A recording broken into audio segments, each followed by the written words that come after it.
Hey everyone, it is me, Steve. It is January 7th, 2019. It's my mother's birthday. Happy birthday, Mom. But I'm going to talk about something about books and when you critique books and when you give feedback about books real quick.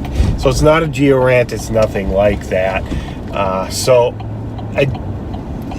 if you're expecting that, I apologize. But anyway, as someone who has independently published books before, I get a lot of vague comments or criticisms of the book. And constructive criticism is fine. I don't have a problem with that at all.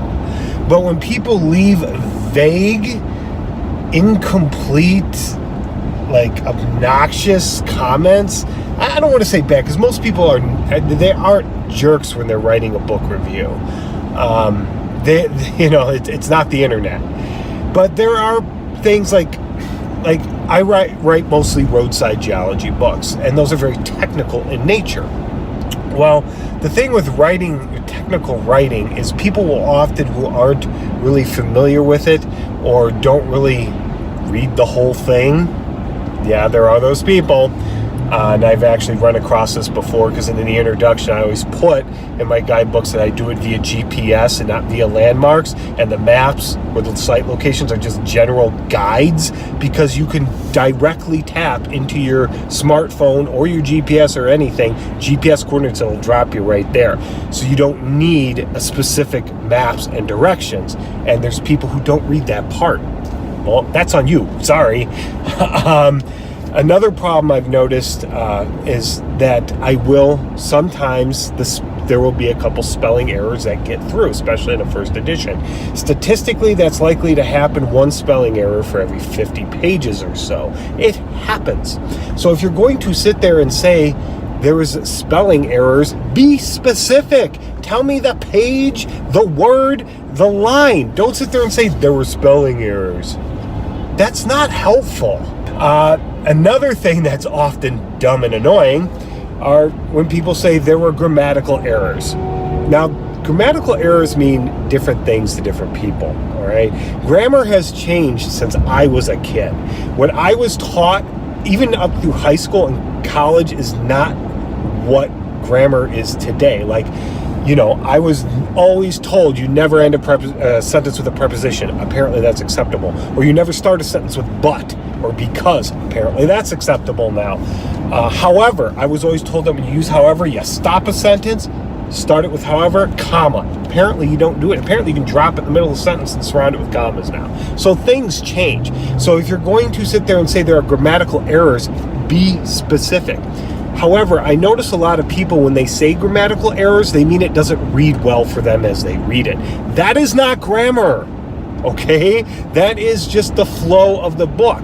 Now, if you are the type of person who is used to reading novels and, used to reading books that flow easily, and you're sitting there reading a technical book and thinking it's going to be like a novel, you haven't read many technical books, and you can't write a technical book like you would a novel.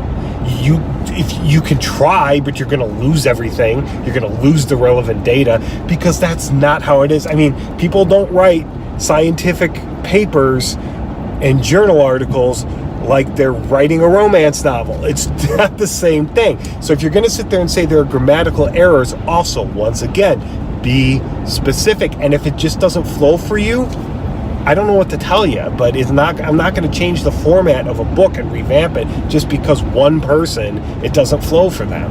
But don't say grammatical errors when you mean it just doesn't read right for you. That's not a grammatical error. But anyway, I think that's enough ranting today. I just had that on my mind, and I just wanted to give tips. But like I said, any of my books, I welcome constructive criticism and specific criticism. Vague, sweeping generalizations aren't helpful to anybody.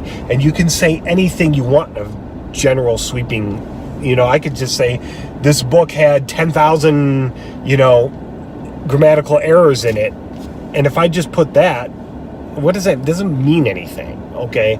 I also would like to say, if you have some people who have publish independently on CreateSpace, which Amazon bought a few years ago, you may have noticed that your revenue has plummeted. There's a reason for that. Because Amazon, in their infinite stupidity, and I have no problem calling Amazon stupid because they are, and wanting to create more profit for themselves and fuck the people that actually help make them that money, they decided to merge Kindle with CreateSpace. Well, the problem with that is, like I said, I write a lot of manuals, like a lot of guidebooks. I have tried to set those up for Kindle. Kindle butchers the format, just obliterates it every time. Kindle is not a good format for field guidebooks.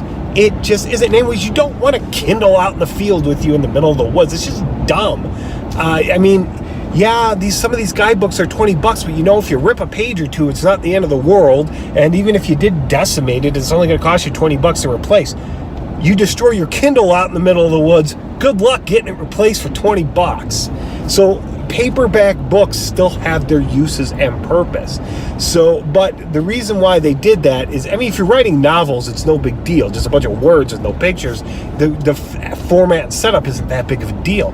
But when you're specifically constructing guidebooks like I do, so when you open it up, you see all the basic information on one side, the geologic map, and all the photos on the other. Kindle just rips that apart because all my guidebooks are 8.5 by 11.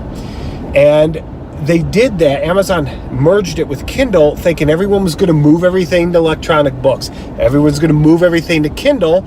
So you can still make a decent, but a Kindle book doesn't cost anywhere near as much as a paperback. But like I said, not all of us can do that. So instead of charging $3 for a book and getting $1.50, I'm still printing paperbacks that are $20, $22, but instead of me getting 20% of that, or 30, or I think it was 30% of that, I'm now getting $1.50 or less. So Amazon is kind of screwing people who are still issuing printed books. So I just wanted to say, fuck you, Amazon. Anyway, that pissed me off. I mean, it's just, I understand the logic behind it, but they didn't think it through. They only take the chunk of their market. Most people who independently publish on CreateSpace are novels, or they'll do a history book or something like that, something where format isn't relevant. And they screwed everyone else in the process. But I mean, they do have on there spaces for guidebooks and stuff like that, you know, sitting there saying, is this a guidebook?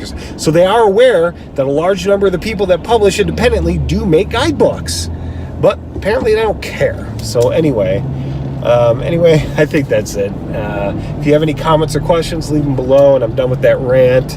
Anyway, that's it.